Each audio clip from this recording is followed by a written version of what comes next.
All right, ladies and gentlemen, welcome to Kabbalah Coffee, an official welcome. It's great to have you here on this Memorial Day weekend. So I recalled that this weekend, 14 years ago, was the first haircut of my oldest son, Nassan. I know some of you know Nassan. So there's a custom to give a boy their first haircut on or around their third birthday.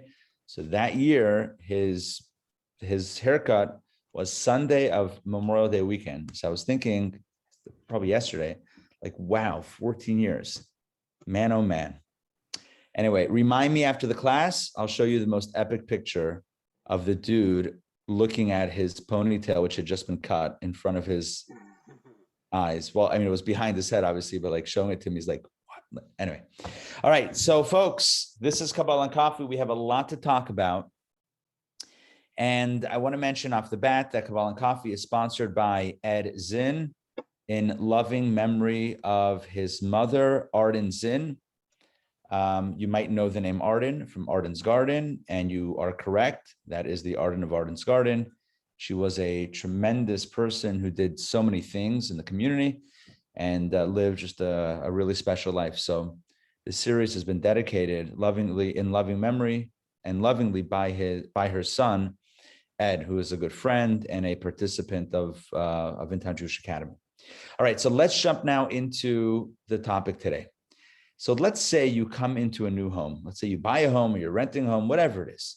And you notice, as I know it just got cold, but let's say you notice, let's use the winter as an example.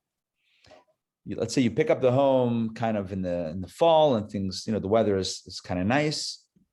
In Atlanta, there's, a few weeks where it's like really perfect. I'm not complaining, by the way. Atlanta's great relative to lots of places. I haven't shoveled in years.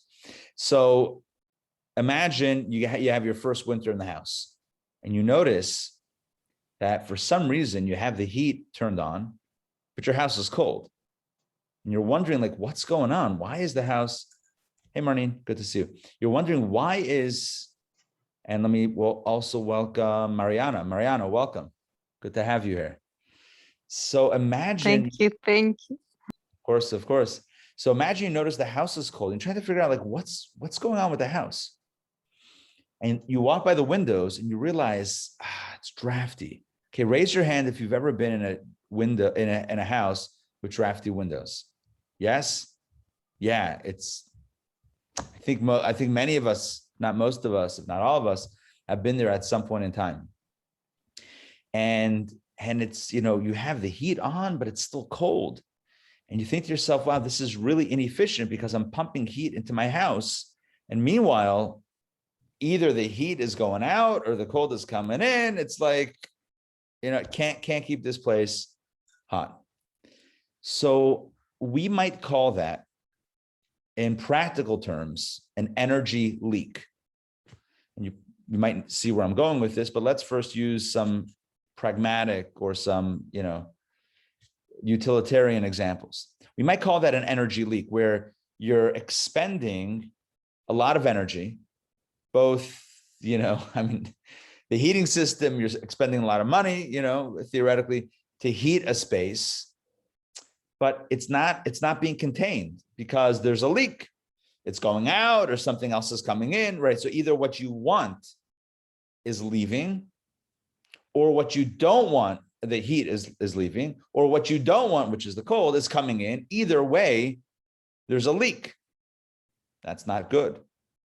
Of course, the most classic pragmatic example of a leak would be one of the classic examples would be a tire, right? You're driving, not you, someone's driving down the road, right? And they notice low tire, and the next thing you know, you got to pull over and get that taken care of. So it's important in life that what we want in the places that we want are staying there and not leaking. So whether it's with heating or whether it's with air conditioning, you want to cool off your space, but your air conditioning is going out the front door, which is open, or going out the drafty windows, or the heat is coming in. Either way, you're not being efficient with your energy because it's going to places that you don't want. Now let's even go back a step.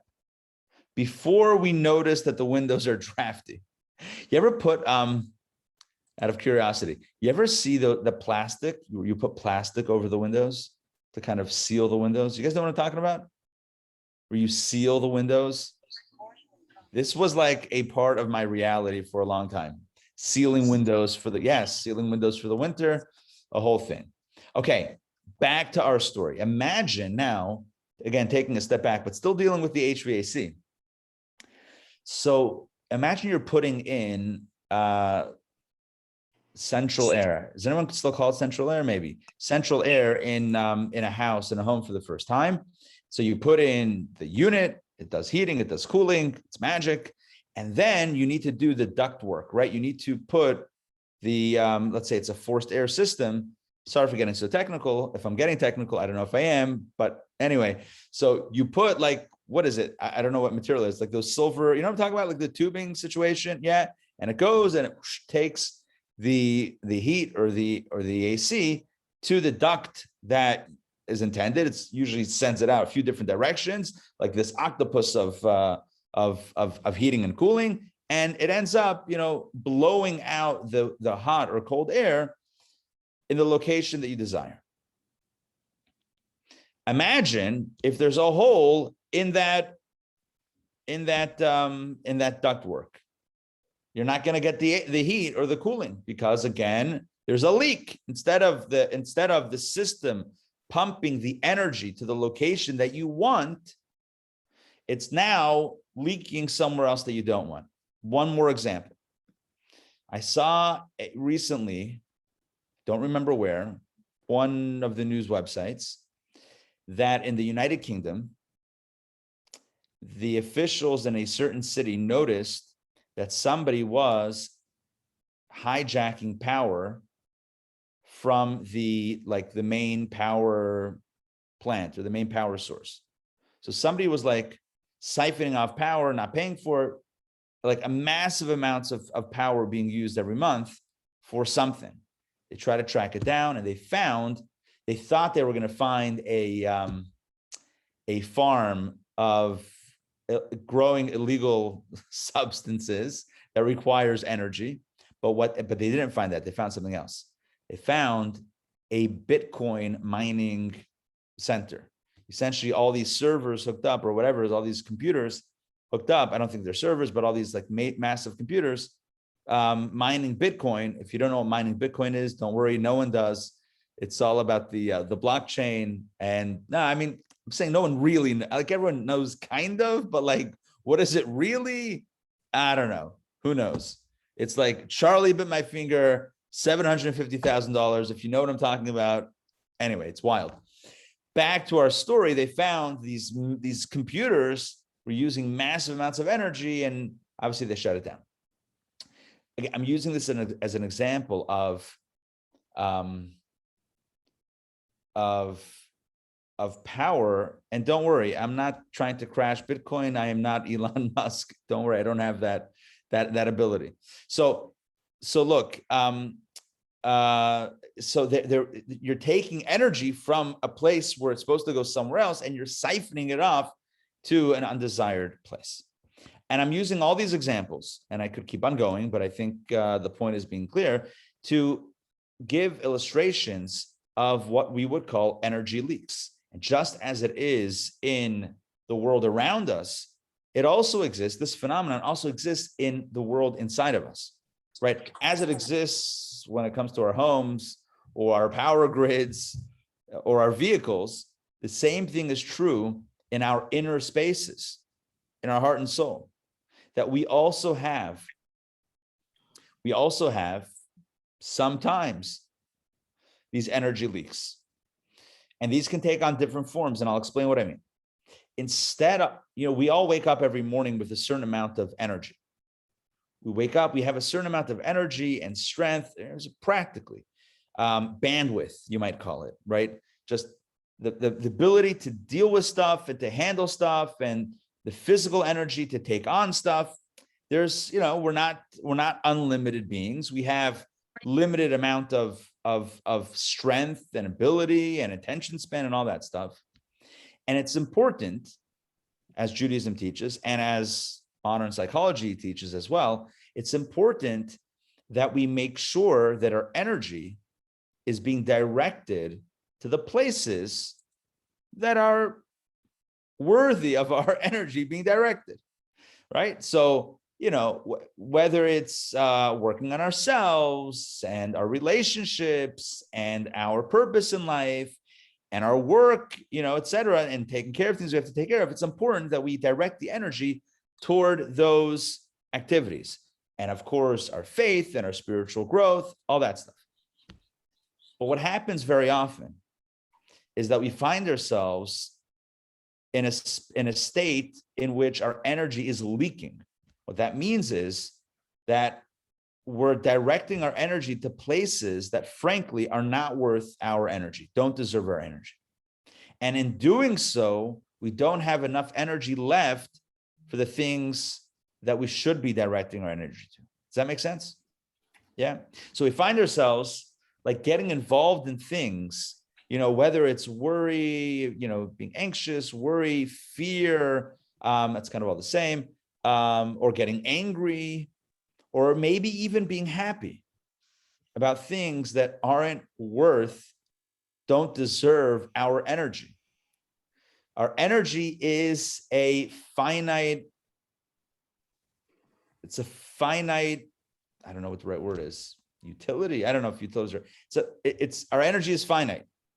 We'll just leave it like that. So to direct it, to leak it to places that don't deserve, it does a disservice to us.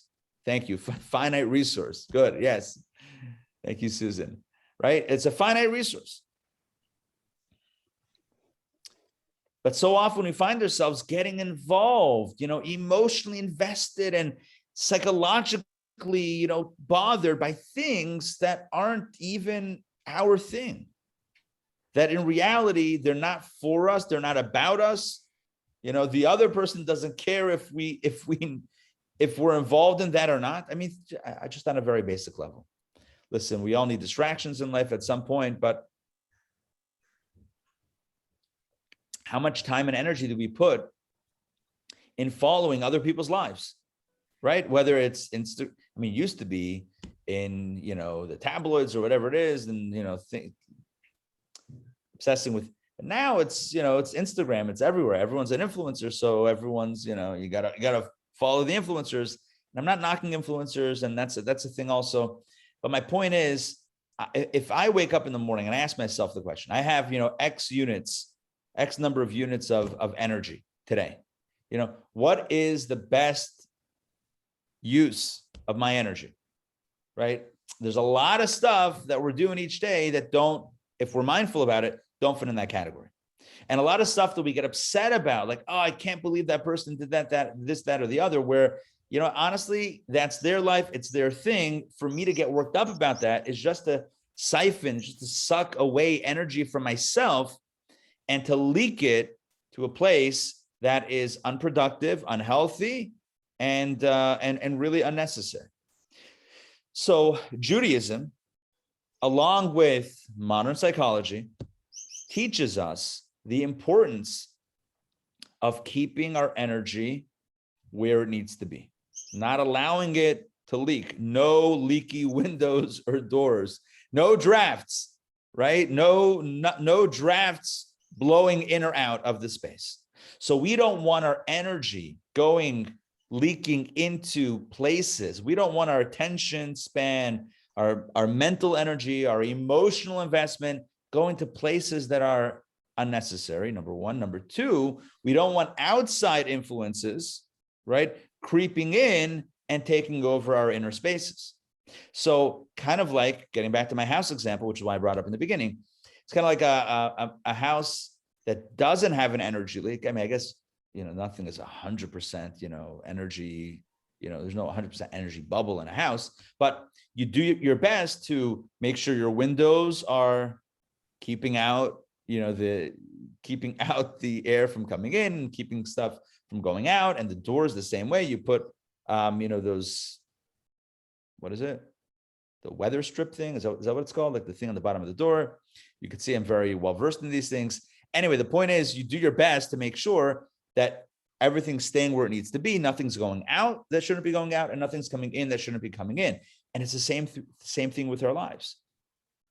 There's a great story. It's a harsh story, but it's a great story, especially when it didn't happen to me. It's a great story. There's a fellow.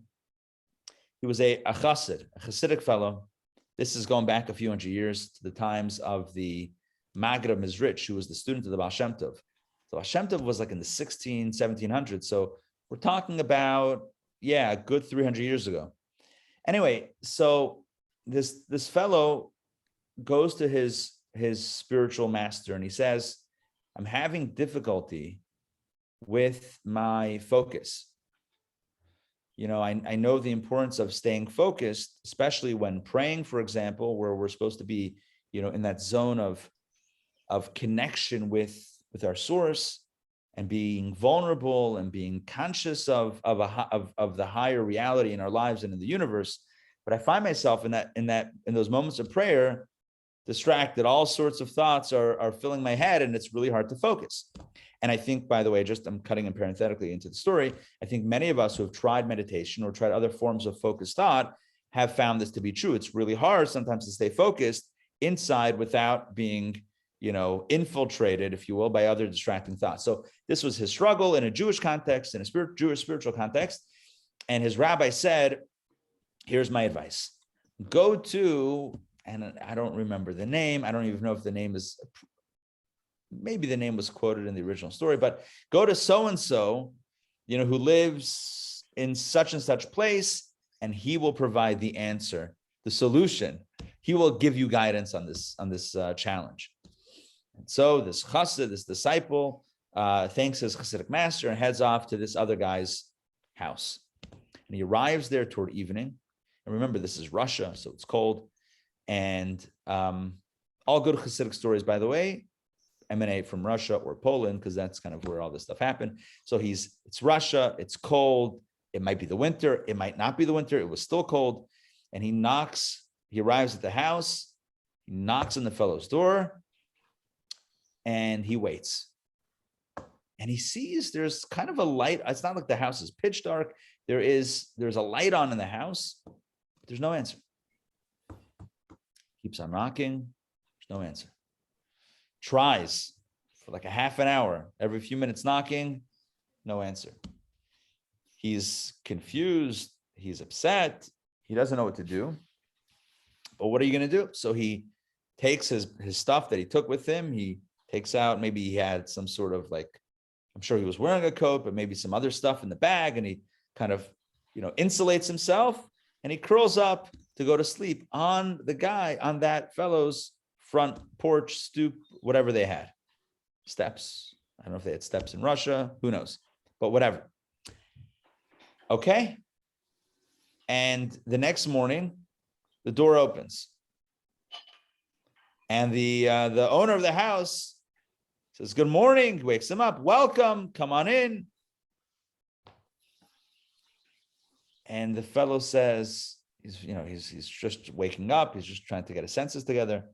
He says to him, thank you for opening up. I don't get it. Were you here last night? How come you didn't answer? I was knocking. It was cold. It's freezing. Why didn't you answer? So the fellow said, because I wanted to teach you a lesson. Again, it's a little bit harsh, but work with me here. What's the lesson? You are the balabas. I'm going to use the Hebrew Yiddish term. You are the balabas over your house. Balabas means the master. You're in control, right? You are the balabas of your house. What you want to let in, you can decide to let in. What you don't want to let in, you don't have to let in. And that, of course, was this person's answer. The answer is that just like you're in control of your house, you decide to open your front door, to not open your front door of your home. So too, you and I are in control of our thoughts, what to let in and what not to let in. And I know that's easier said than done, but it's a perspective. The perspective is that we need to at least decide begins with a decision. We have to at least decide that we are going to assert our control over ourselves, that we are going to assert command over our consciousness, over our psyche, over our thoughts and our words and our actions, to say, this is where I am, this is what I'm going to do, this is what I'm going to say, and the other stuff I'm not going to, which speaks directly to this concept of energy leaks. Because so often, as I mentioned a few moments ago, so often we find ourselves caring about things that don't care about us.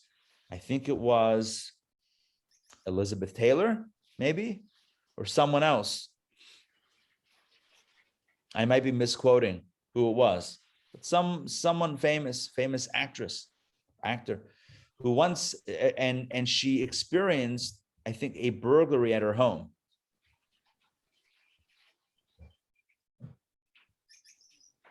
And some jewelry, some really expensive jewelry, was stolen. And reporters asked her, how do you feel? Are you heartbroken about the stuff that was stolen? And she said, again, it might have been Elizabeth Taylor, it might have been somebody else, somebody can Google it. She said, and I'm paraphrasing, I won't cry over things that won't cry for me. Something like that. Like, I'm not going to spend I'm not going to cry over something that won't or can't cry for me.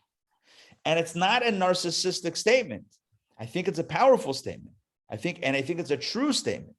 How often do we spend our time worried about and leaking energy into things that frankly don't care about us, don't even know we exist? But meanwhile, we're expending all this energy over something that, if we think about it in truth, are really not so relevant to our lives. And the biggest proof is it's not relevant at all to their lives.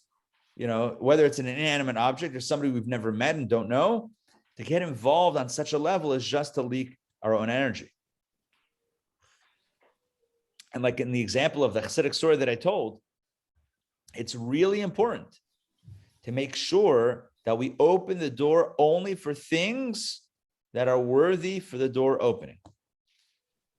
So if it's something that's part of our mission, purpose, part of our, what we need to do, what we want to do, that's one thing. But so much of our energy, our headspace, our emotional bandwidth is leaked into places that frankly are just not deserving of our special gifts. And so this is not meant to be, what I'm trying to say here is, it's not meant to be a criticism. On the contrary, it's meant to be a call, an inspiring call to action, to gird ourselves, to strengthen ourselves, to make sure that our precious gifts are going where they're needed, going where they are absolutely needed, and not where, if we finish a day and we have no energy, finish the day. If we're going through a day, we don't have energy to do the things that we want or need to do because the energy has been leaking. It's like the house where the bill is hundreds of dollars, on heating, and it's still cold because the heat is going elsewhere, right? So it's really important that our energy goes where it needs to go. Genevat dat, good. Tony's asking, is this like genevat dat, which is theft of the mind? Similar. This might be a spiritual way. So theft of the mind is usually understood in halachic, in Jewish legal, in the framework of Jewish legalities, as deception, where somebody is misrepresenting themselves to someone else. So somebody straight up, like fraud or deception, or even misrepresentation of self, misrepresentation of one's motives, right? Like, I present myself in a certain way, meanwhile I have this ulterior motive that you don't know about yet, and then at some point it's gonna. So that's typically the issue with the understanding of genevat dat and the wrongfulness of it, which is deception of the mind, tricking someone else. But I think what you're saying is powerful, because perhaps there's also a genevat dat for ourselves. In other words, there's us setting up a theft of headspace, right? having that be stolen by other external forces or even internal forces that aren't worthy of accessing that tremendous gift and those tremendous resources.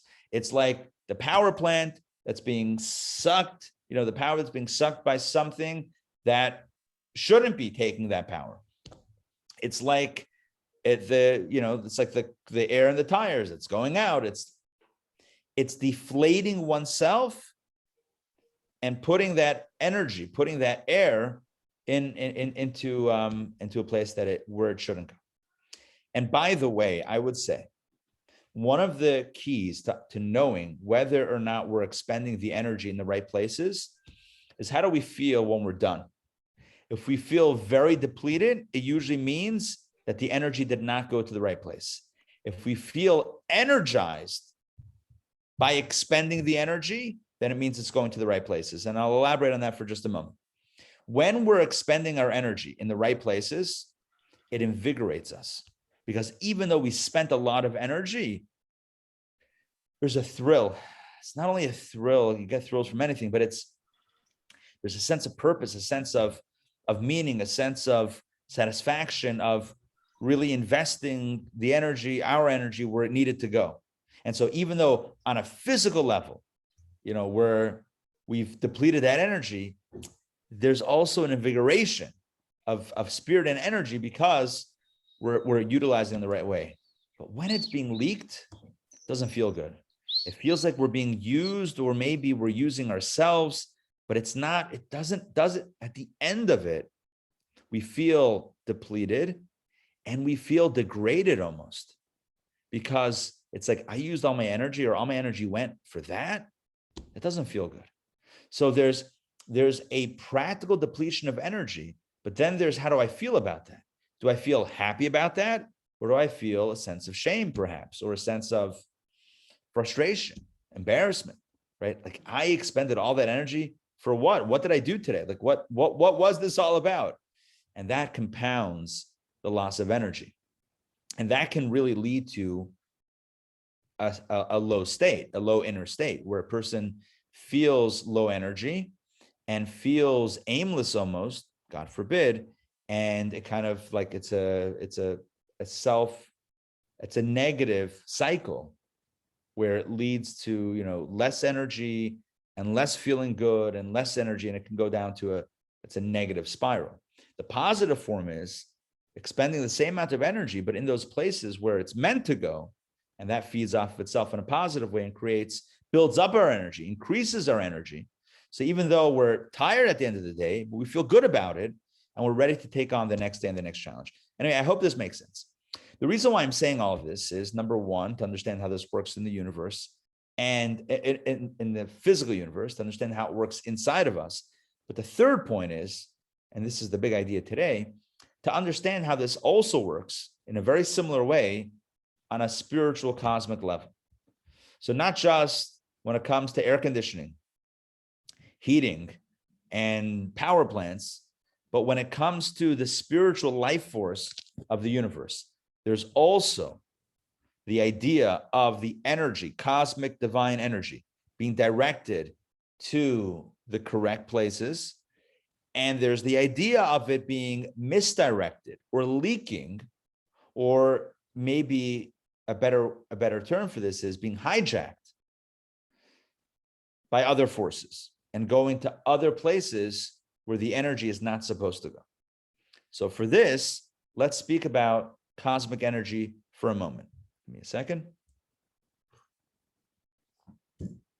Okay. So as you know, because I'm looking around the room, everyone here has studied with me. Everyone here has studied Kabbalah before.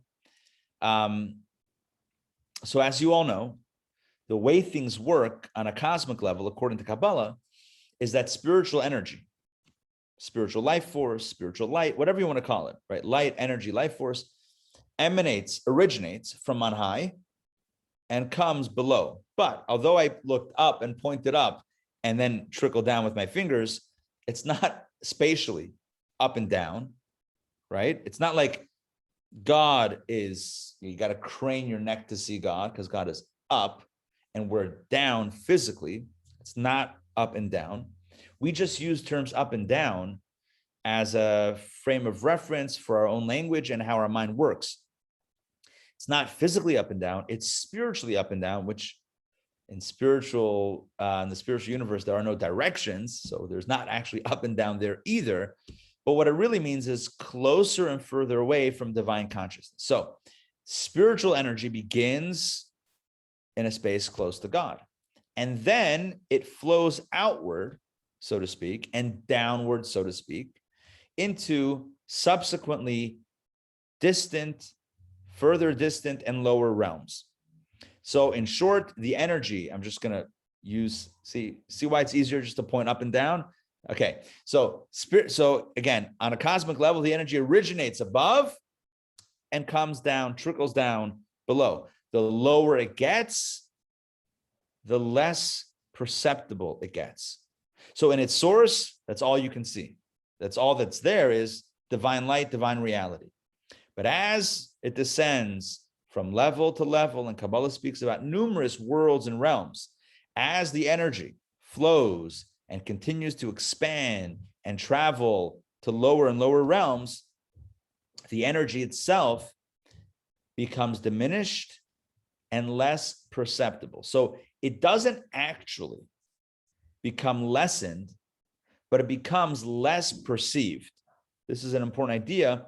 There's more hiddenness.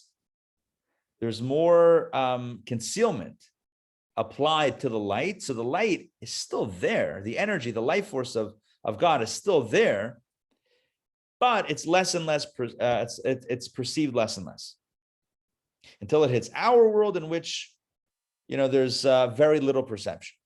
But even in our world, the energy is destined to go to certain places. In other words, it's kind of like the HVAC system, the heating and cooling system, perhaps in your home, where you have a box, for lack of a better term, a box or a system somewhere that pumps out the heat or the cooling, heating or cooling. And then you have you have duct work, right? That takes that heating or cooling and directs it to a certain space where it comes up into the home, right? To an opening in the floor, in the ceiling, where it comes through. So you have the source, which emanates a lot of power, a lot of heat. I mean, think about it. How hot is it at the source? How cold is it at the source? It's really hot or it's really cold, right? But then it travels through this, maybe elaborate system of various, the ducts and whatever, until it comes, I don't know if it's called ducts. Maybe duct is where it ends, but the silver stuff, right? So it goes through that until it ends up coming through into your home. And there, when it comes through, it's, it blows, but it's not so hard. It's not the same temperature as the source, but it's providing heating or cooling. In a similar way, the energy, divine energy, cosmic energy for the world emanates above, and there it's powerful. It's infinitely powerful. And then through an elaborate system of ducts, right? Duct work, so to speak, the energy is channeled to various places. So some energy goes to Atzilut, the world of emanation. Some goes to Bria, the world of creation. Some goes to Yitzir, the world of formation. And some comes to the world of Asiyah, the world of action, where we are. No matter where it goes. And within each realm, each world, there are multiple realms. But no matter where it goes, it has a destination. But here's what the Kabbalists teach, and this is the really big idea for today. And hopefully I've laid the groundwork for this idea to understand it spiritually as well, cosmically. Kabbalah says that there are forces in the universe.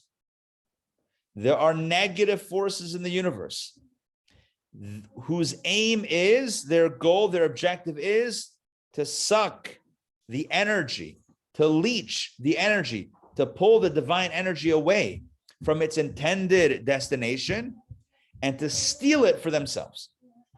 It's kind of like the example I gave before about our Bitcoin miners in the UK who were stealing the energy, not paying for it, right? If they paid for it, it's one thing. They were stealing energy from the grid, the power plant, whatever it was, for their own purposes. there are forces, spiritual forces in the universe, whose aim and objective is to steal, to misdirect. Well, they would say redirect, but it's really misdirect the divine energy and life force toward a non-holy end, to a non-pure destination, a non-ideal, non-intended destination. Now, what are these forces called? Well, these are names that you and I know. We call them klipa or klipot, shell or shells, sitra achra, the other side, right? Various names for forces that are that siphon away from the source into a place where it wants it to go, but where it's not intended to go. So it's essentially a misdirection or misappropriation of the energy. Now, where do these things come from? Obviously, klipa and sitra achra, in a strict monotheistic system, we understand that klipa, sitra achra, the shell or the other side, all these negative, impure spiritual forces don't have their own source, right? It's not like they come from the dark side. Like, what is the dark side? Everything comes from Hashem. Everything comes from God. So yes, God created also these other forces that stand as a threat to the energy going where it needs to be going. Does that make sense? On a very practical level, see, this is the mystical, I'm using now mystical terminology. So maybe now it's sounding a little bit abstract. But if I told you that we have this in our own lives, right? When we wake up in the morning, we have a certain amount of energy. And then our own evil inclination, animal soul, tempts us into directing our energy into places that aren't worth our time and energy. And that happens every single day. Every single day, our evil inclination and our animal soul is trying to get us invested and excited or saddened and depressed by things that are simply not for our mission.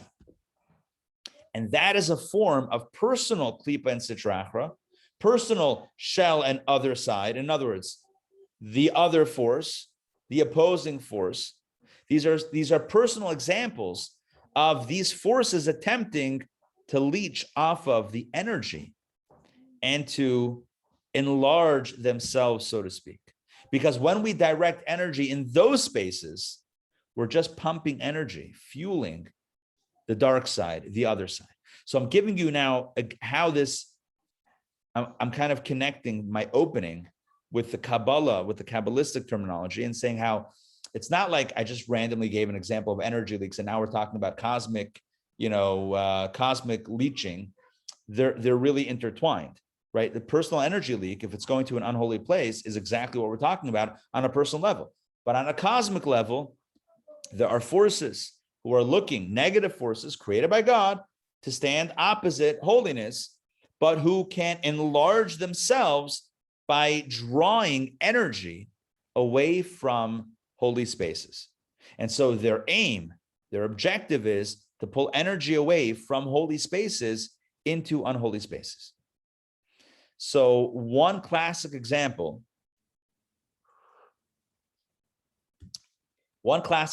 is in the realm of human intimacy, which holds tremendous potential, tremendous holy potential. In fact, in Judaism, the home is likened to a temple.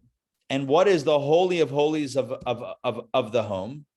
If we're talking about Kabbalistic or Jewish feng shui, right? What is the holy of holies of the home?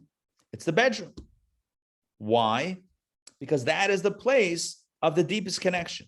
Just like in the temple, the space of connection between human and God, the place of pure convergence, of two becoming one, was in the Holy of Holies, where the high priest could only go once a year, right? It was that holy space, that nexus of heaven and earth, of human and divine.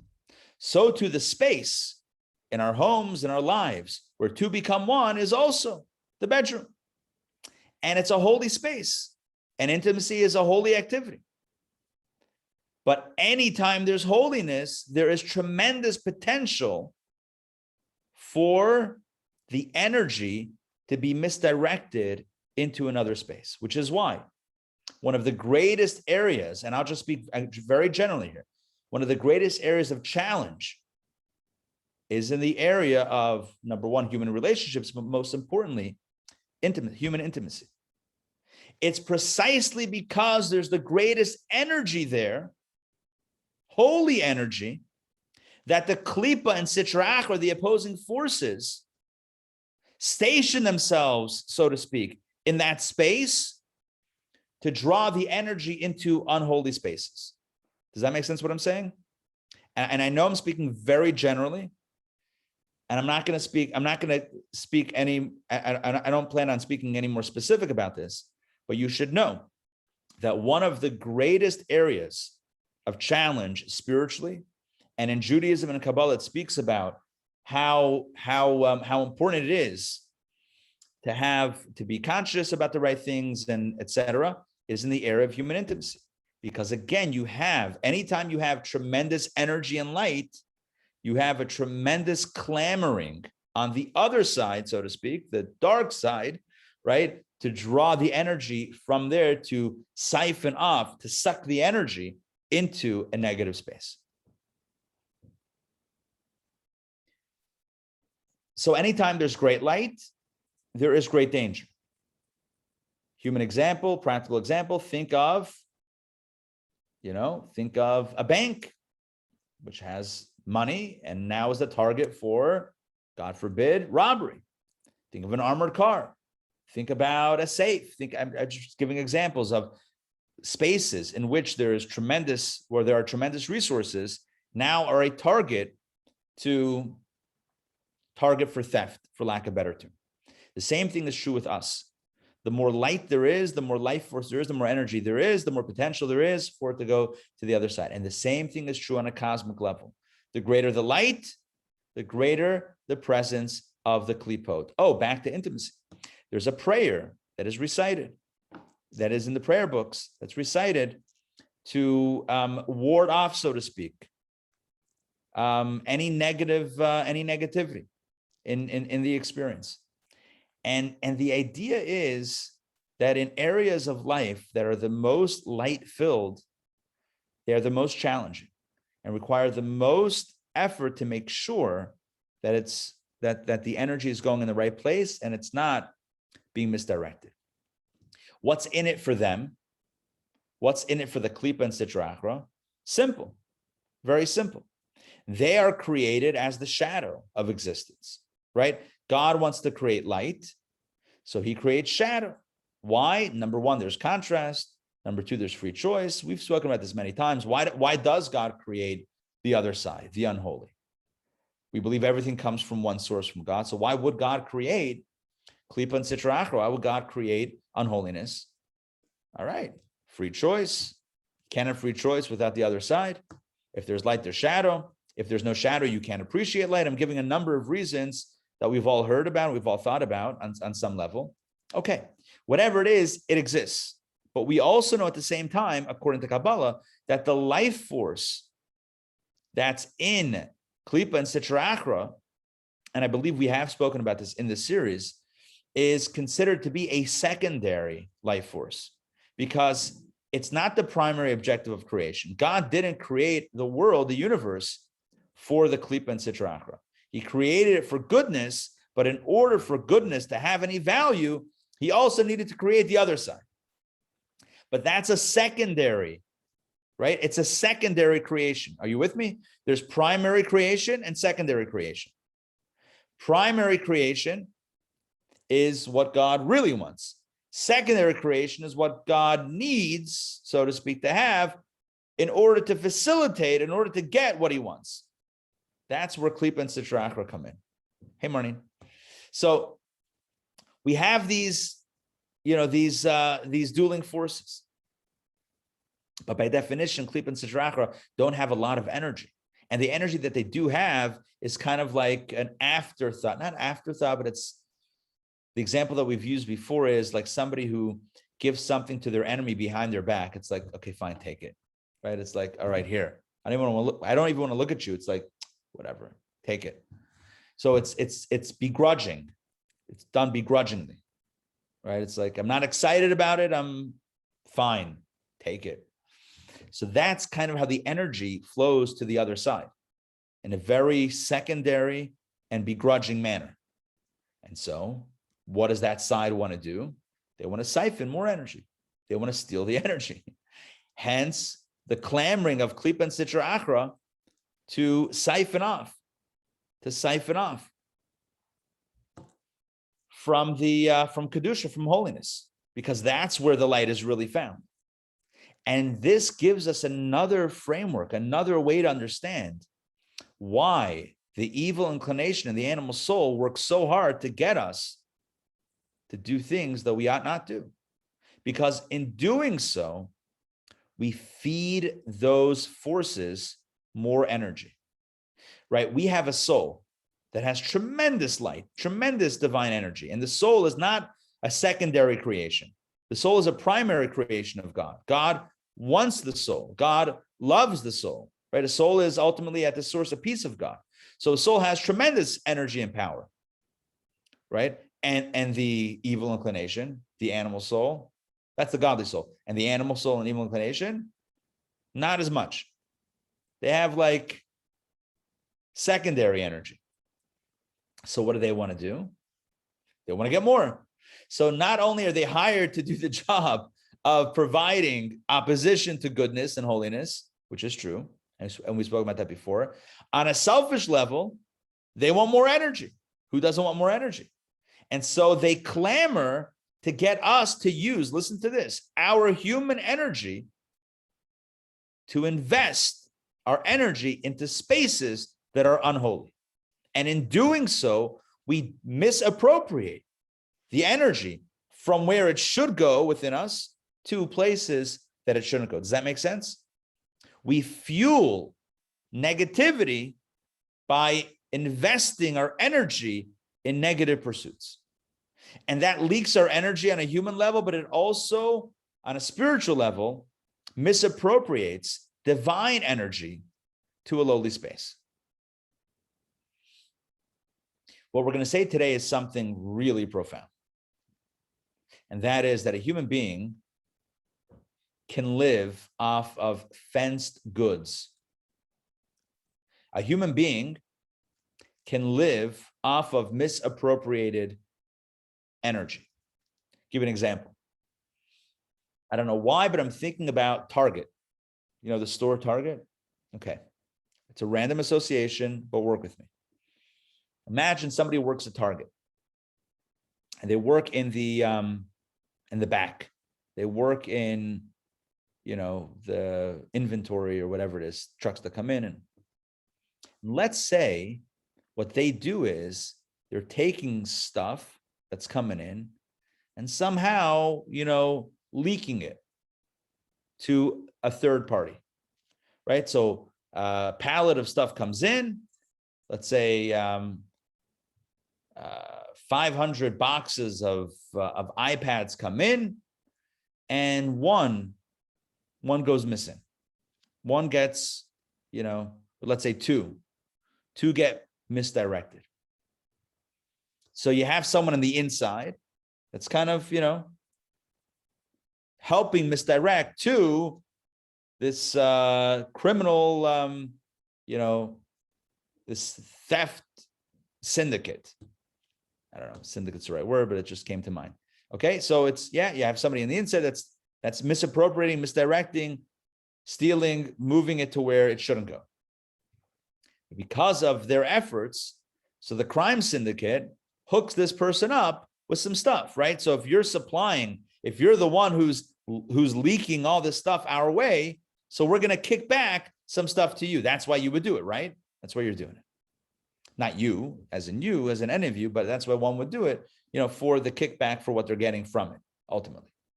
So that's what I would call living off of living off of stolen merchandise, living off of misappropriated items. In a similar way, it works spiritually.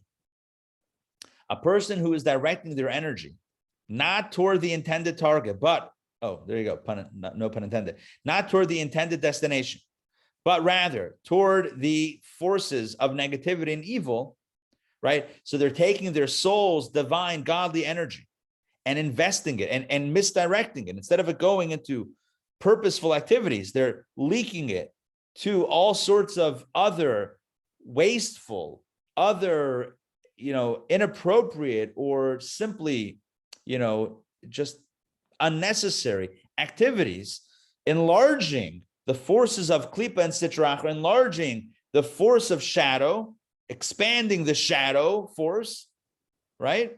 So that person who's facilitating the expansion of the shadow force takes a piece of that misappropriated energy, gets a cut from the top. But as he'll say, and we're about to jump into the text inside, this can only last for so long. It's not a sustainable system. A human being is designed to derive energy from the source in a straightforward flow, from source to us, into our activities, and flow through into positive activities, and to flow that way. For a person to get energy from the misappropriation of the energy into dark spaces, and to then be sustained and enlivened, both materially, practically, as well as spiritually and conceptually, by that misappropriation, number one is a contortion, a twisting of the human being in a way that one is not supposed to be twisted. And number two, so it's unhealthy. And number two, it's not sustainable. There's only so long that we can go living off of, the leaked goods that we're leaking somewhere else and we're getting a kickback. There's only so long that that's going to work on multiple levels. At some point, it gets shut down. Whether on that side or on this side or on this side, it gets shut down. It's not a sustainable system. All of this, hold on, let me just check in. Does this make sense, what I'm saying? Yes? Okay. Yeah, Susan, you want to jump in? I just have a couple things to say about that. I wanted to go back to the idea of that shutting the door, the house, where you try to work with not letting, Yes. certain thoughts, words, and deeds come in and out. And I was thinking about that with words and deeds, that's it's easier because it's an action. With Right. thoughts, as someone said to me, thoughts are like saliva. You can't necessarily, they just come and you Right. can't necessarily control them. So that's like it's going to leak in and out. But the idea is to get curious about your thoughts rather than letting them take you out the door or letting them in, to have like that power over you. It's hard. It takes so much work. I want to give, thanks for mentioning that, because as I was saying it, I was thinking maybe I should elaborate on it and share some more Hasidic thought on it and Kabbalistic insight. Along the lines of what you're saying, step number one is knowing that control is possible. But that doesn't mean that one suddenly has that control, because what does that mean? So what do? I shut the door. Where's the door? What is the door that I'm shutting? Like in my house, I understand what you're saying. I'll weatherproof it. I'll replace it with the whatever triple paint, whatever they call it.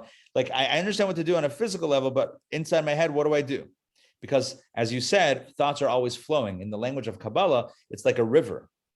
Like it's always flowing forward. You're not going to stop the flow. So what do? So I'll share with you on a practical level, again, along the lines of what you're saying, it's training ourselves to have the ability to redirect our thoughts in a direction that we want to, that we choose to. So we can't stop the intrusive thought from coming to us, but what we can do is stop engaging and feeding that thought. The example that I've given before is, nowadays, I would hope everyone has like a browser or extensions that stop pop-ups on your internet. I know it's complicated with advertising and money. I don't want to wade into this concept because it's a complicated subject, But for basic, browsing safety, I would hope that, we all have some sort of protection on our browsers. But it used to be back in the day, in the early days of the internet, you would be innocently browsing something and suddenly a pop-up would appear, right?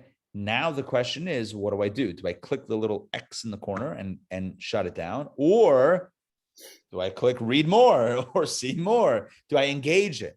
So I'm not going to stop the intrusive thought. I cannot stop the intrusive thought from popping up into my mind, right? From announcing itself. But what I can control is the next action. What happens next? Do I further give energy to this thought along the lines of what we're saying today? Or do I cut off the oxygen from this thought? And it's like fire, right? So if I keep on giving it oxygen, it's going to keep on, being inflamed. If I cut off the oxygen, it's going to die out very, very, very quickly. And so what constitutes in this example, or in the analog, oxygen or no oxygen, it's basically attention. Am I going to give it attention, or am I going to divert my attention to somewhere else? And that requires a strength of mind on two levels. Number one, to notice when this is happening at its inception. Because if we only notice that we're thinking about an intrusive thought, like when we're already down that rabbit hole and have already fueled it, it's much harder to stop the fire from burning once it's already, taken root. So number one, there's two elements. Number one is being very aware of our thoughts, being attuned to our mind, right? It's just being very aware of what we're thinking about so that we notice when the pop-ups come to the fore. That's number one. And number two, it's having the mental ability, having the mind power to willfully direct one's thoughts to a subject of one's own choosing. So when I notice, step one, when I notice an intrusive thought that is either ugly or depressing or dangerous or unholy or not so spiritual or, self-destructive, whatever it is, I notice it, number one. Number two, I have the ability to not fight it, because fighting a thought never works, right? If I fight a thought, I'm just more into the thought. I'm now more engaged in the thought than ever, right? It's not fighting the thought. It's immediately, or as soon as possible, moving to a different thought. You see, the liability of thought is also its redeeming quality. The negative part of thought is that it keeps on coming. It keeps on, coming at us. But the positive is it keeps on coming at us. In other words, it keeps on flowing. So just like this thought flowed into my mind, I can redirect it, and not redirect it, but redirect my thoughts to another thought and just very gently move out of that space and think about something else. And I think we've all done that. We've all in our lives at some point, and maybe countless times, have willfully decided to think about something else. So this is just an extension and a more conscious practice of that, of an ability that we all know that we have, right? We're not locked into our minds. We're not stuck in that space. For now, I would say, obviously, listen, I can't say we are not as a general statement. Everyone has different challenges, and it could be that somebody has a very strong challenge in this area. But I would say for the most part, most of us are challenged in this area, but have the ability to choose to move off of that. So that's what I mean by shutting the door. It's less saying, well, I'm not going to think about this thought anymore, to let me think about something else, which in essence closes the door on that thought because it cuts off the oxygen. That's a long response to what you're saying, but thank you for bringing that up, because Right. that's a very important idea. Yeah, it is easier to shut the door to words and actions, right? Sure. And the other thing that I wanted to ask about and follow up with and talk about just for a second is, I've had friends and family members, let's say, because you're speaking about this vaguely, that are outsourcing their energy while it should be put on their family and marriage, right? They're outsourcing.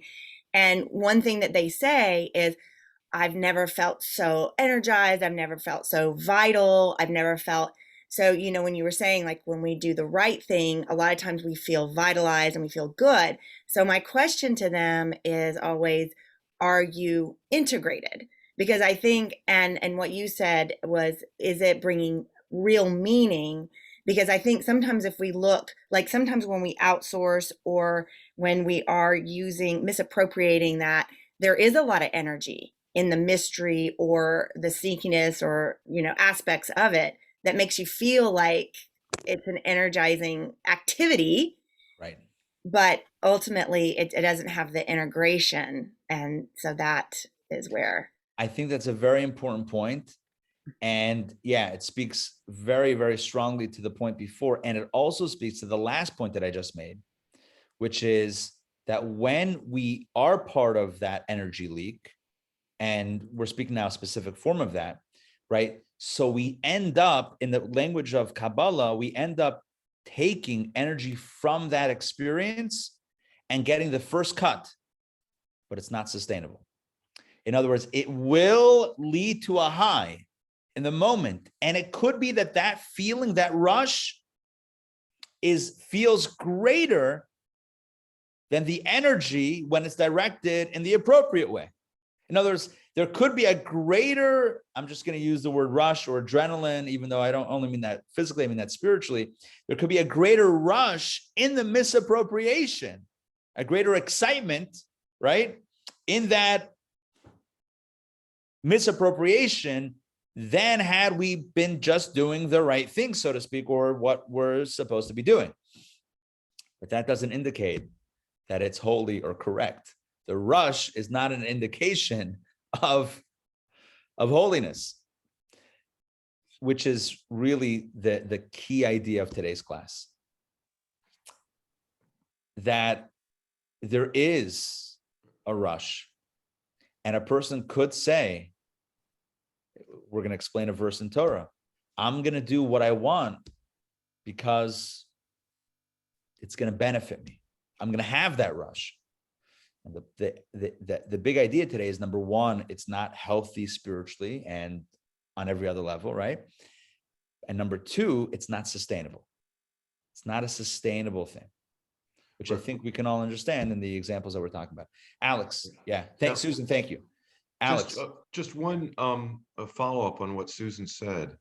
And that is, I think it's, for me, it can be difficult to distinguish between that activity. How does one really know that activity is misdirected activity as opposed to activity of the highest degree? Right. Good question. So it really depends on what we're talking about. It really depends on specifically what we're talking about. Look, we can give like easy examples where, like, oh yeah, that's obviously misdirected, right? In the context of intimacy, for example, it would mean, anyway, there are easier examples, and then there are more difficult examples. When I say difficult, they're more subtle examples.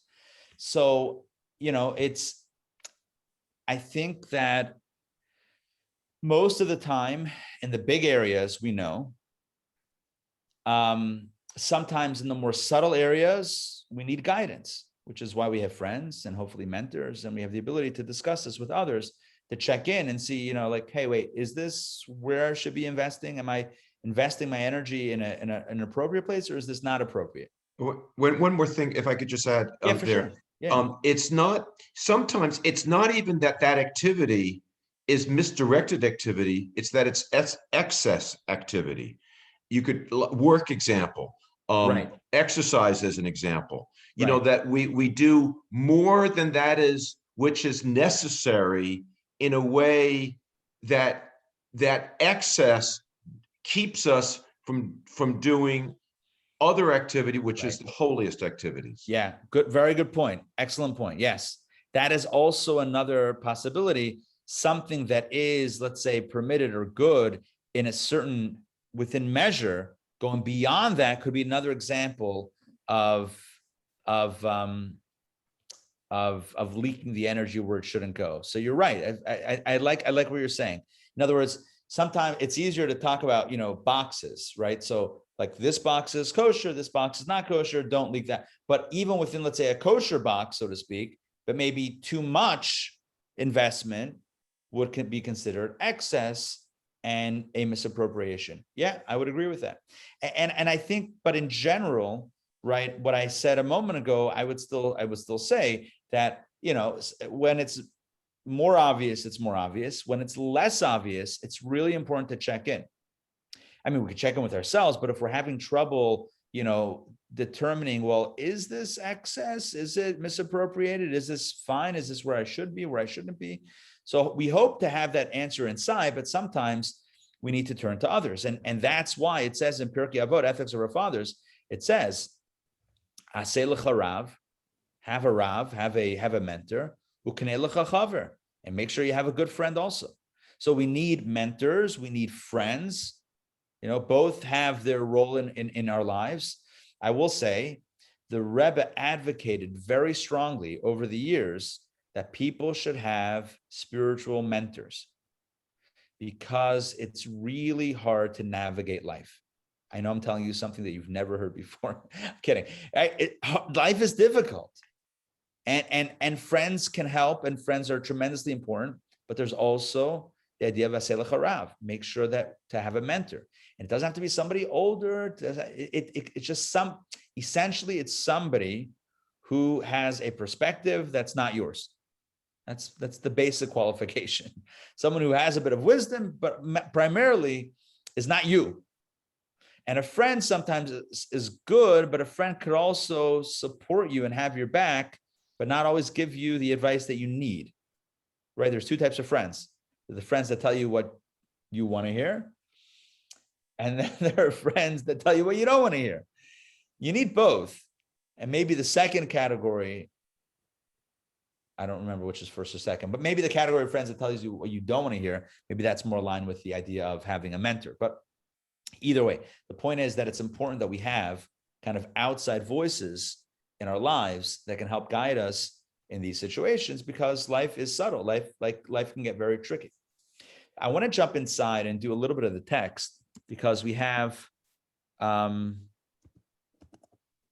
lot of really powerful text to explore. Also very important, breaking news. When we started this text, if you recall, I said this book was out of print. This book, Overcoming Folly, which is upwards of 500 pages, this book out of print. I just checked the publisher's website for an unrelated book, actually, for this book. Green is the theme today. A life-changing mashpia. Mashpia, by the way, that word mashpia means spiritual mentor. Just speaking about mentorship, right? Mashpia in Hasidic terminology and in Hebrew means spiritual mentor. Life-changing mashpia. This is the story of Rabbi Shlomo Chaim Kesselman. It's one of the great spiritual mentors of the last generation. Passed away, I think now 50 years ago, but his influence is still felt. He is my wife's great grandfather. So this book was really driven by my father-in-law, by Leah's father, and it just came out like a few days ago. So we got the book right away. We ordered it the second it came out. We just got the book.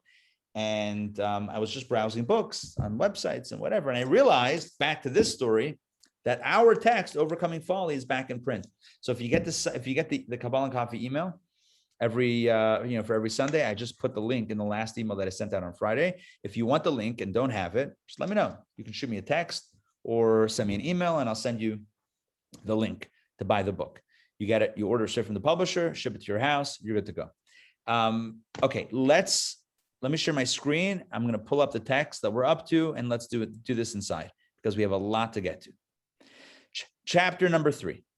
Take a look at this. You're going to love this. Everything that we spoke about up until now is going to be found in the following paragraphs using Kabbalistic terminology, but it's all the concepts that hopefully we are now familiar with. Chapter 3. Here we go. From the thirsty to the sated. Wow, what a an obscure title to this chapter. But let's jump in. Now we can understand the verse. This is a verse from Deuteronomy. He shall bless himself in his heart. Oh, bless his heart, saying, I shall have peace. Even though, okay, the verse says in Deuteronomy that somebody might say at some point, somebody might bless their own heart. In other words, they would say, like, I feel okay, I shall have peace because I'm going to do whatever I want. Right? That's the verse. He shall bless himself in his heart, saying, I shall have peace, even though by what my heart sees fit, I will go. In other words, even though the person is doing what they want. So how could it be that things are going to be good if you're just doing whatever you want? Nonetheless, I shall have peace. And thereby, safot, the sated with the thirsty. Safot is a Hebrew word, a biblical word. Safot, the sated, the satisfied with the thirsty. Now, you're probably thinking, what in the world are we talking about? And that's okay, because he has not yet explained. Let's jump into the explanation, and hopefully, based on everything that I've said up until now and the following lines of this chapter, it's going to make sense. Safot, in the brackets, safot has been defined as combine, or, I had a better word for this. Combine or to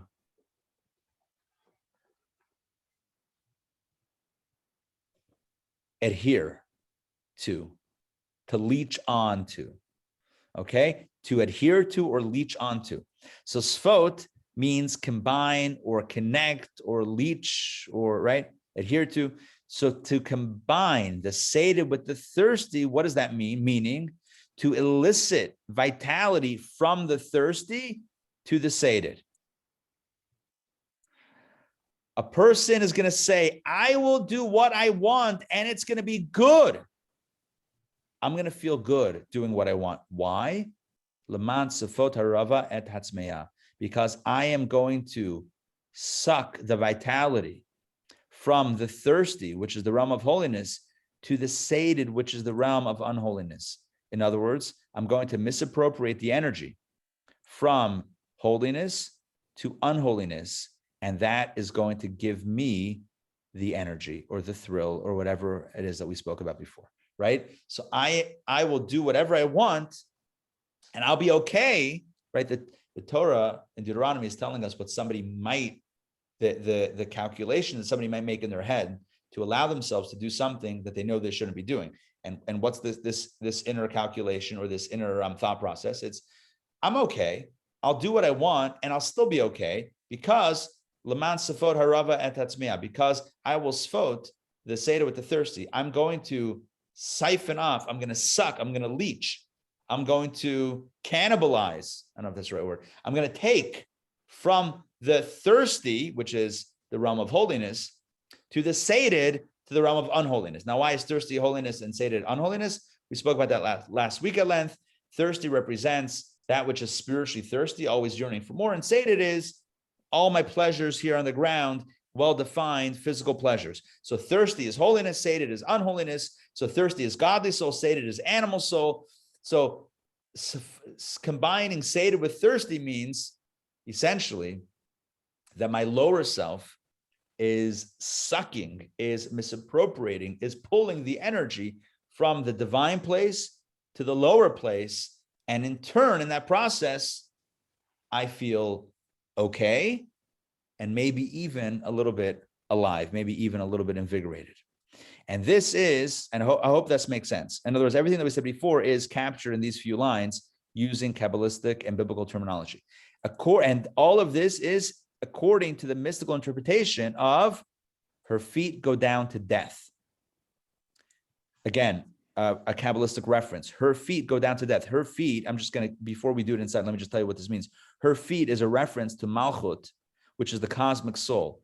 Feminine, the feminine divine energy, which is like the soul is feminine, Neshama is feminine, Shechina is feminine, divine presence. So it's taking the divine energy and bring it down to a space of death and disconnection.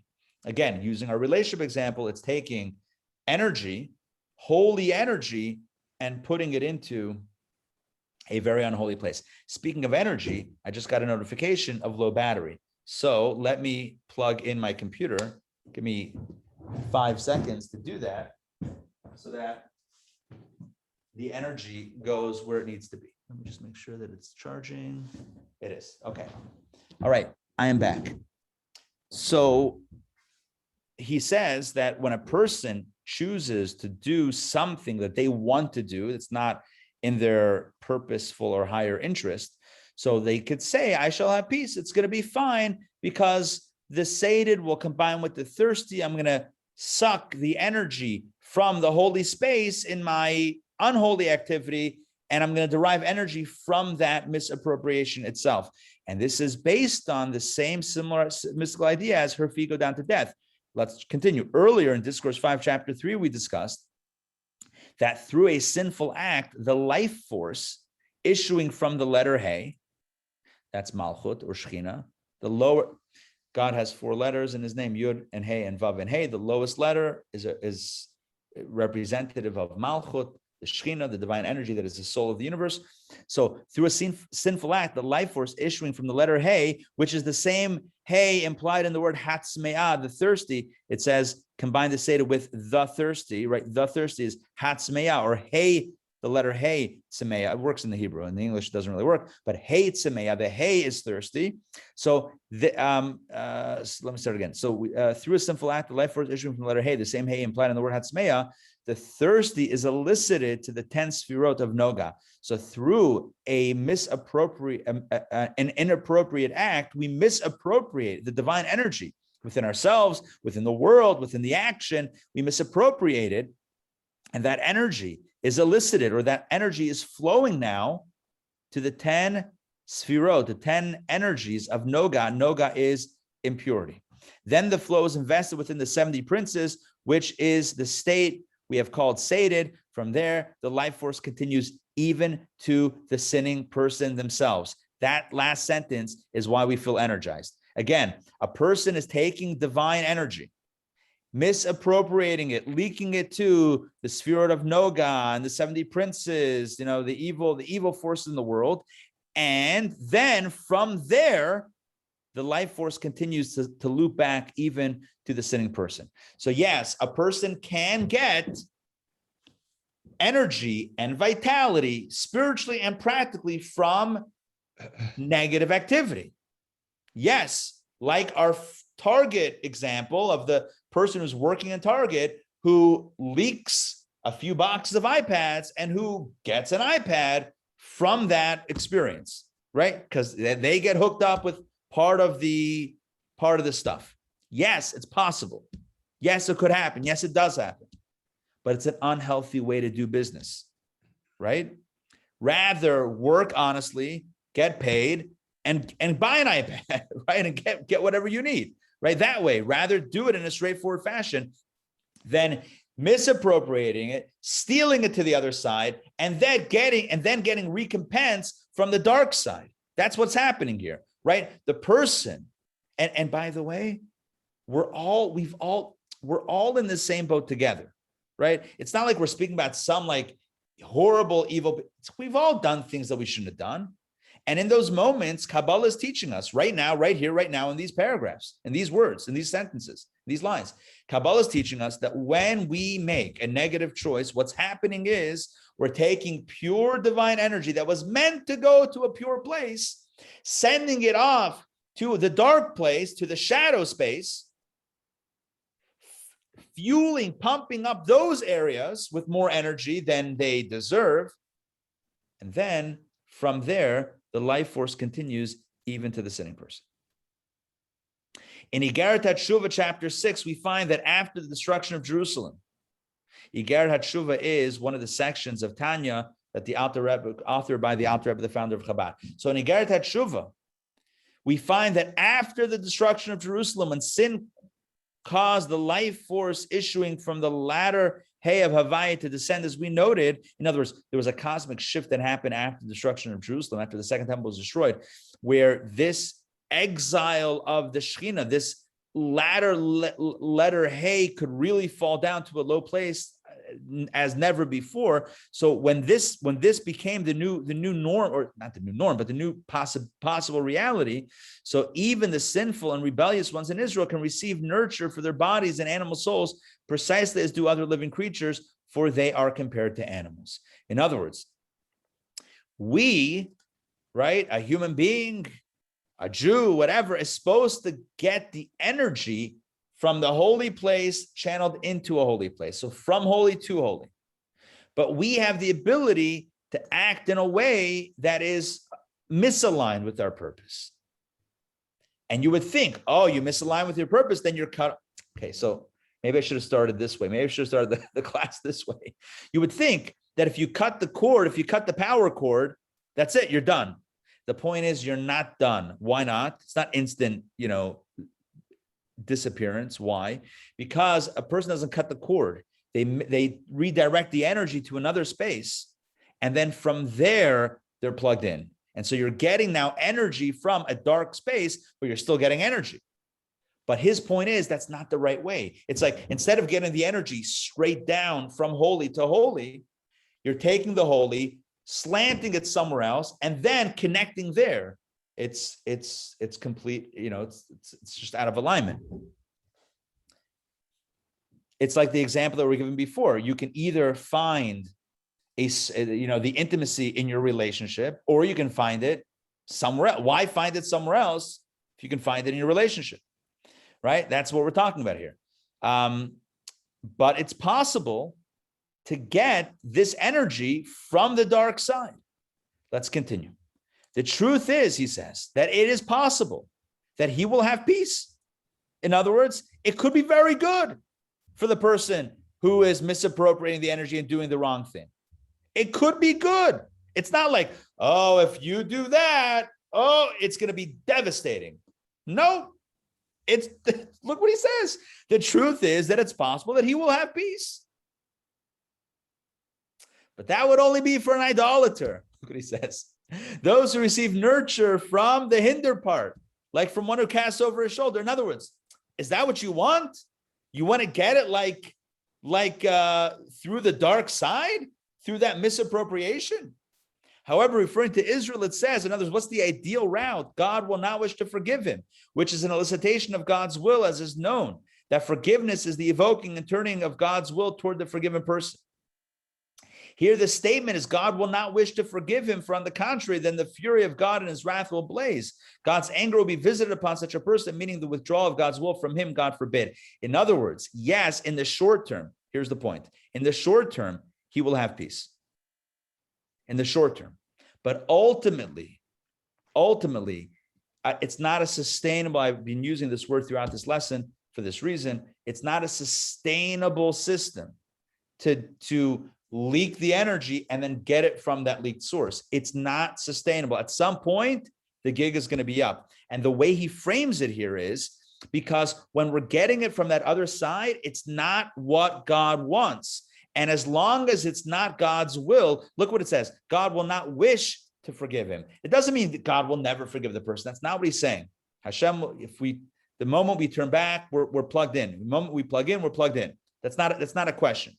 What it means, God will not wish to forgive him. He's talking about wish, the word wish, which is a reference to want or will. What he's saying is that a person who is misdirecting the energy, right, to the dark side, and then getting it from there, that's not in accordance with God's will, right? That's what he says. He's not talking. It's not fire and brimstone, even though, trust me, I know it sounds like that. That's not his intention. His intention is to reinterpret the fire and brimstone to mean simply that it constitutes the withdrawal of God's will from him.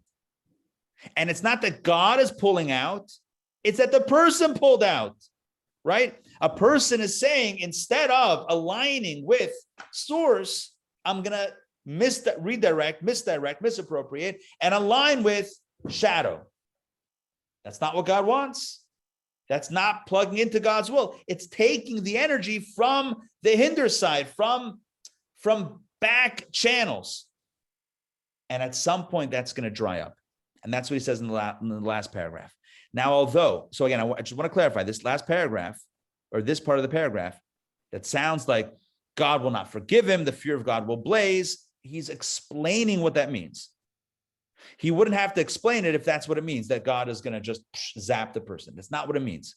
What it means is that the person is no longer now aligned with God's will because they are doing something contrary. Okay. But they still can get energy. It still can be good, right?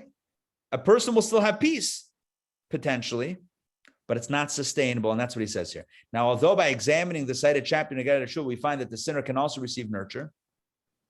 And the explanation at the end of the chapter is that since the sinner is the one, this is what I mentioned before, since the sinner is the one who causes the sitrach on the other side to receive the life force, therefore he takes his portion first, he gets a cut. That's exactly what I mentioned several times today. The one who leaks the stuff, the one who moves the merchandise to the syndicate gets a cut and maybe even gets the first cut, right? Takes his portion first.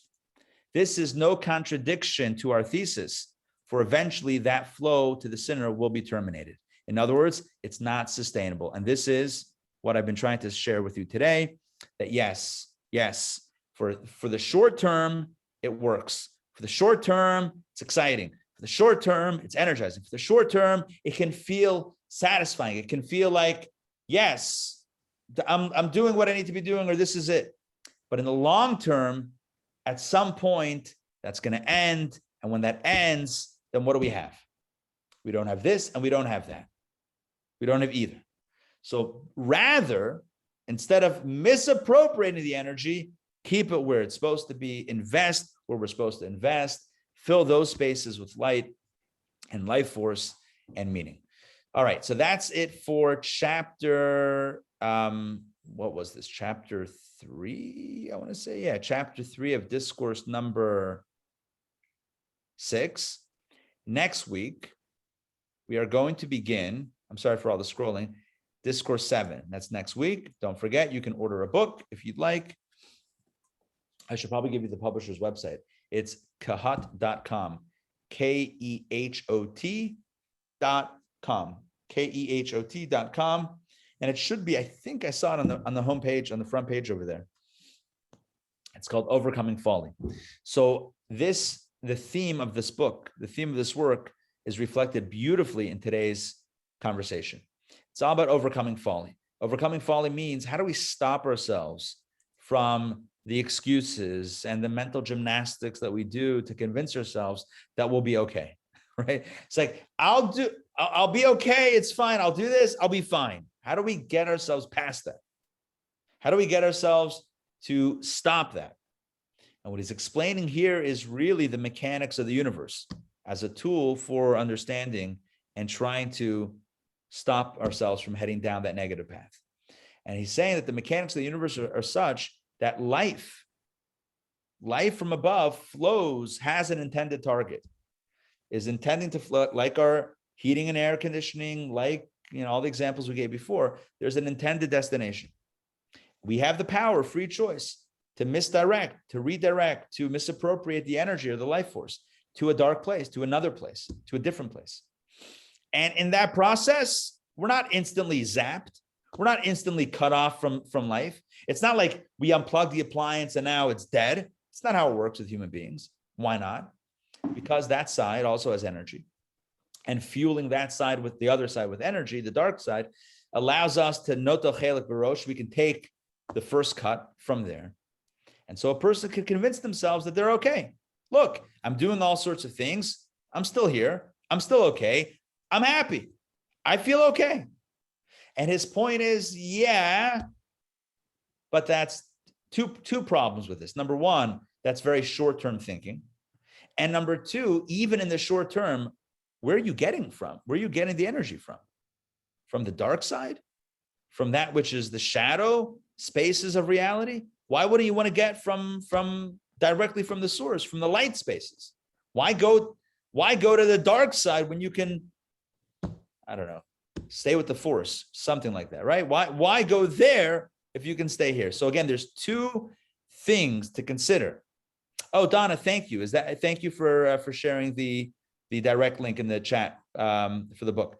So again, there's 2 points here. Number one, even while the person is still, is still okay, still feels okay, they're getting from the hinder part of creation. They're getting from the dark side. They're getting from klipa and sitra achra. That's where you want to get it from, right? And number two, it's not sustainable. So it's a very short-term way of thinking. And again, all of these are all ideas and meditations to have in our heads so that the next time we're faced with a choice, we have hopefully another framework of thinking about the choices that are in front of us, because we're all faced with choices all the time, multiple times a day. Maybe not like life and death questions, but we have moral questions and ethical questions and spiritual questions and Jewish questions that come up, and questions that, choices that test us. And in those moments, we could either say, I'll be okay, or even if I am okay, would I really be okay? Right? Do I really want this for myself? Is this who I want to be? Is this where I want to go? Is this what I want to do? And it's not sustainable. So hopefully with these meditations in mind, we're able to make healthier decisions. We can apply this. We could have classes about this on relationships. We could have classes on time management about this. We could have classes on Jewish spirituality. Torah mitzvot. You could take this core concept and apply it to so many different areas. I try to stay as broad or universal as possible so that we could all apply it on our own. And really, that's the point. The point is that when we're faced with a choice, let us remember that we could either stay plugged into the light or start doing all these gymnastics to take the light and move it to the place of darkness, and then to plug into the darkness and get the light from there. But why do that? Why do that if we have a direct connection to the source?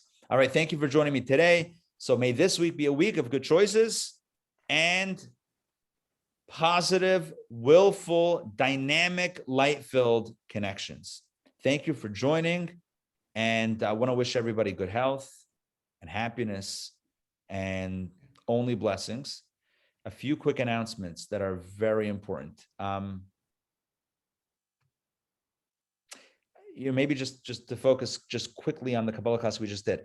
I always try to strike the balance between speaking on a practical level, like stuff that we can take, but also kind of, showing a little bit of the wisdom of Kabbalah, and like to get us a little bit also like expand our mind. So hopefully it hit both fronts, where we have like some new ideas to think about like on a cosmic level, but also some practical, stuff to think about as we go through our week. So hopefully that's that. Next week, we're going to continue this conversation and expand it and get even deeper into this idea of cosmic energy and misdirected energy. That was the title of today's class, misdirected or misdirected energy, one of those two. It's about taking energy to where it shouldn't go and the ramifications. Okay, a few quick announcements. Number one, tonight at 8:00, we are having our second ever Jewish summer cinema. If you want to check out a movie tonight, movie night, it's gorgeous weather right now. I hope it's I hope it stays like this right today. I think it will. So tonight we're having a film on our huge new outdoor 18-foot outdoor screen outside Chabad, right by the Beltline. Join us for great Israeli food and a great Israeli film. It's called The Women's Balcony. It's a great film. And we're having falafel and pita and, kind of that style food. So join us for that film, 8 p.m. tonight. Next announcement, we just sent out an email, I want to say Friday, maybe. We have a young man who grew up in Cairo, in Egypt. He grew up Muslim, and he was taught as a young boy to not look favorably at Jews. But as a young adult in his late teens, 18, 19 years old, he started exploring a little bit. He taught himself Hebrew, learned Hebrew, and began exploring a little bit for himself. And he discovered another side of Judaism and Jews. And today he is an advocate for human rights and peace. And he's going to talk about his journey from intolerance to tolerance, from hate to love. a very powerful message, a very personal story. So join us on June 20th. It's a Sunday, June 20th at 7 p.m. It's going to be a Zoom event. So join me for the program entitled Escape from Cairo. Talks about his personal journey, moving from hate to a place of love, essentially. So that is that. And then we have also other items coming up, which I cannot remember. Go to the website, intownjewishacademy.org, to check out all the latest and greatest stuff. All right. That's enough announcements. Thank you for joining today. I hope to see you guys soon. Have a wonderful week. Stay healthy, stay happy, and happy holiday. Take care, everybody. Enjoy.